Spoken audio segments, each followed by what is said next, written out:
Hello दोस्तों, कैसे हो आप सब? आई होप बहुत ज़्यादा बढ़िया हो गया। अगेन आ चुका मैं एक हॉरर स्टोरी के साथ वापस। बेसिकली ये जो स्टोरी है ये मेरे दोस्त ने मेरे को बताई है। एक नेहा नाम की लड़की होती है, वो बचपन से ही हॉस्टल में रहती है। उनके मदर फादर जॉब के रिलेटेड में उसको टाइम नहीं दे पाते थे। तो वो जब 6-7 साल की थी वो तभी हॉस्टल में उसको डाल दिया गया था।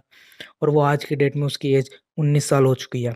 तो इधर ही 2-3 महीने पहले उसके साथ एक पैरानॉर्मल बोल सकते हो एक इंसिडेंट हुआ है। तो आज की स्टोरी में मैं आपको यही बताने वाला हूँ। तो नेहा एक दिन प्लान बनाती है नाइट आउट का अपने ग्रुप के साथ में। उसके ग्रुप्स में 3-4 5 शायद लड़कियां थी। तो वो उनके ग्रुप में भी सारे हाँ बोल देते कि हाँ चलो नाइट आउट करते हैं, बहुत दिन हो गए नाइट आउट किए। तो सबका प्लान हाँ था। वो चोरी छुपे हॉस्टल से बाहर निकले। और जब निकल गए तो वो सबसे पहले सोचते कि हम जाएंगे क्लब और हम जाके ड्रिंक करेंगे, दारू पियेंगे और नाचेंगे बहुत। वो क्लब गए, ड्रिंक किए, बियर पिए, दारू पिए, बहुत ज़्यादा वो मौज मस्ती किए। तब रात के 2-3 बज गए थे। तो उनमें में से एक दोस्त बोला कि नेहा बहुत ज़्यादा लेट हो चुका है, अब हॉस्टल चलते हैं, नहीं तो किसी को पता चल जाएगा। तो नेहा बोलती अरे रुको यार, अभी तो आई हैं, अभी 2-3 घंटे ही हुए हैं, उसके बाद हम फिर चले जाएंगे, डेली डेली कहाँ हम आ पाते। तो ये सुन के उसके दोस्तों ने मना कर दिया कि नेहा नहीं नहीं, हम तो जा रहे हैं, फिर तेरे को रुकना है तो तू रुक जा, नहीं तो फिर दिक्कत हो जाएगी। तो नेहा दारू वारू पी रखी थी। नेहा बोली हाँ तू जा, मैं आ जाऊंगी अपने आप, सुबह तक आ जाऊंगी। तो उसके दोस्त ने भी हाँ बोल दिया, क्योंकि ये कई बार नेहा कर चुकी थी। वो अकेले लेट आती थी कि उसको दोस्तों को डर लगता था कि यार हम जाते, हम चले गए तो हम फिर नेहा को संभाल लेंगे अगर ये बाहर भी जाएगी तो। उसको दोस्तों को डर लगता था कि कोई पकड़ ना ले हॉस्टल में, किसी को पता ना चल जाए कि हम नाइट आउट पे थे। तो नेहा के दोस्तों ने नेहा को अकेले छोड़ के वो हॉस्टल आ गए और नेहा क्लब में अकेली थी। जब सुबह के 3-3:30 हो गए थे तब नेहा क्लब से बाहर निकली। बहुत ज़्यादा ही ड्रिंक कर चुकी थी वो रिक्शा का वेट कर रही थी बट रिक्शा आया नहीं। तो नेहा फाइनली डिसाइड करती है कि पैदल ही हम चल के चले जाते। जब वो पैदल जा रही थी उसके हॉस्टल के रास्ते में एक कब्रिस्तान पड़ता है। तो नेहा कब्रिस्तान के अंदर घुस गई थी क्योंकि वो समझे कि ये मेरा हॉस्टल है, मेरा हॉस्टल आ चुका है। अब कब्रिस्तान में आपने कभी देखा होगा जो कब्र होता है वो फ्लैट होता है, प्रॉपर बेड के जैसा, है ना। तो वो बेड समझ के वो वहीं सो गई। अब सोने से पहले उसने वहां पे बाथरूम किया और काफी ज्यादा ड्रिंक कर चुकी थी तो काफी ज्यादा उसको उल्टियां हुई। वो वहीं सो गई। अब रात पूरा बीत गया, ऑलमोस्ट बीत ही गया था, 3-4 बज रहे थे उस समय। बट सुबह बीत गए, दोपहर को होने आए, उसके सारे दोस्त टेंशन कर रहे थे। तो जब वहाँ सो रही थी नेहा कब्रिस्तान में तो एक अंकल आए, नेहा को उठाया। तो नेहा बिना कुछ बोले वो हॉस्टल चली गई अंकल से। तो वो उसके सर में इतना ज़्यादा दर्द हो रहा था उस समय क्योंकि वो काफ़ी ज़्यादा ड्रिंक कर चुकी थी उस समय। तो उसके सारे दोस्त नेहा को देखा, चलो फाइनली नेहा आ गई। उस उनके दोस्तों में सांस आई। तो सारे दोस्तों ने नेहा को पूछा यार कहाँ थी तू पूरी रात, अगर किसी को पता चल जाता तो हम कि क्या बोलते। तो नेहा बोली अरे कोई दिक्कत नहीं, मैं काफ़ी ज़्यादा थकी हुई हूँ, मेरे को काफ़ी सर में दर्द हो रहा है, मेरे को सोने दे। तो नेहा ये बोल के जाके अपनी हॉस्टल के बेड पे जाके सो गई। वो जब सो रही थी तो उसे एक सपना आया कि सपने में सेम रात उसे रिपीट हो रहा है। मतलब वही सेम कब्रिस्तान, वो ड्रिंक करके आई, कब्रिस्तान में घुसी, वहां पे टॉयलेट की, वहां पे उल्टियां की और सो गई।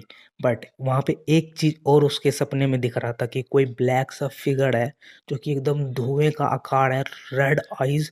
वो जब वो सो रही थी, जो उल्टियां कर रही थी, वो फिगर वो जो फिगर थी वो नेहा को देख रही थी। जब वो नेहा के सपने में ये फिगर आए तो नेहा अचानक से उठ गई और वो घबराने लगी थी। तो उसके दोस्त भी वहीं पे बैठे हुए थे अपने बेड पे, स्टडी कर रहे थे बैठ के। तो उसके दोस्त ने बोला क्या हो नेहा? तो नेहा बोली अरे नहीं, मेरे को वो वॉशरूम जाना है। तो नेहा ये बोल के वॉशरूम गई। तो नेहा ने सांस लिया कि चलो फाइनली सपना था, कुछ बुरा नहीं हुआ मेरे साथ। ऐसे ही कम से कम 7 से 8 दिन कंटिन्यूअस उसको यही सपना आया कि एक ब्लैक फिगर मेरे को घूरे जा रही है सपने में। बट नेहा टालती रही कि यार सपना है ये करके वो टालती रही। बट 18 दिसंबर 2016 को फर्स्ट टाइम नेहा पोजेस्ड हुई। सुबह का समय हो रहा था, ऑलमोस्ट 10 बज रहे थे। और नेहा के अंदर कोई सी भी एंटिटी, आई डोंट नो क्या थी, कुछ हुआ उसके साथ और बस एक ही रट लगाई जा रही थी कि नेहा तूने बहुत ज्यादा गलत किया, ये तेरे को नहीं करना चाहिए था वहां पे। नेहा तूने बहुत ज्यादा गलत किया, ये तेरे को नहीं करना चाहिए था वहां पे। बस नेहा अपने मुंह से यही आवाजें निकाल रही थी और कुछ भी नहीं। तो उसके प्रिंसिपल्स आए, दोस्तों ने देखा, बट नेहा मान ही नहीं रही, वो कंटिन्यूअस सुबह से शाम हो गया था, वो कंटिन्यूअस बोले ही जा रही, यही बात बोल रही है और कोई आंसर नहीं दे रही है। तो फाइनली लास्ट में प्रिंसिपल ने नेहा के पेरेंट्स को बुलाया स्कूल में, और नेहा के पेरेंट्स ने भी जब देखा तो लगा कि शायद यार इसकी नौटंकी है, ये क्या कर रही है नहीं कर रही। तो डांट वाट भी खाई, एक दो थप्पड़ भी खाई, बट यही बातें बोली जा रही थी कंटिन्यूअसली। तो उसके फैमिली ने हॉस्टल से उसके अपने घर ले आए, और फिर एक दो दिन तो उसकी फैमिली ने सोचा कि इसको डॉक्टर से शायद दिखा देते, ये इसका साइकोलॉजी कुछ दिक्कत हो रही है। नेहा को डॉक्टर से भी दिखाया ले गया, बट कुछ भी नहीं हुआ नेहा को, कोई भी हालत में सुधार नहीं आई। हाँ, मैं यहाँ पे एक बात बता दूं, नेहा की नानी थी, वो भी, वो मतलब नेहा की नानी थी, वो अपने घर पे ही रहती थी। तो जो नेहा की मम्मी थी, ये बात अपनी मम्मी को बताई कि मम्मी ऐसे ऐसे नेहा कर रही है। तो उनकी मम्मी बोली कि सिंपल सा कुछ मत कर, इनको सिमरिया ले जा। अब सिमरिया मैं बता दूं, एक गांव है, गांव शायद मान लो, जो सिमरिया गंगा घाट होता है, बिहार में है ये, और ये बिहार की स्टोरी है। तो बिहार में सिमरिया ले जा इनको, मतलब नेहा को सिमरिया ले जा, और वहां जाके एक बाबा जी को दिखा दे। तो उनकी मम्मी ने कुछ भी नहीं किया, बस एक साइकोलॉजी डॉक्टर से दिखाया था, उसके बाद ना ही डॉक्टर से दिखाया ना ही मेडिसिन कुछ भी, चुपचाप नेहा को उठाया, गाड़ी में रखा, सिमरिया ले गए।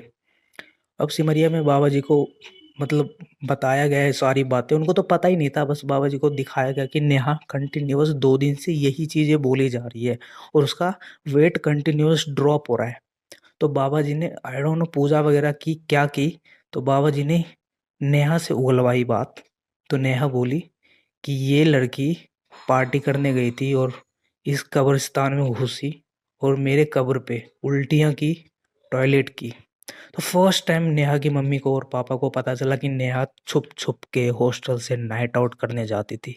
और ये फर्स्ट टाइम नहीं था वो, कि फर्स्ट टाइम नहीं गई थी, वो कई बार पहले भी जा चुकी थी नाइट आउट करने के लिए।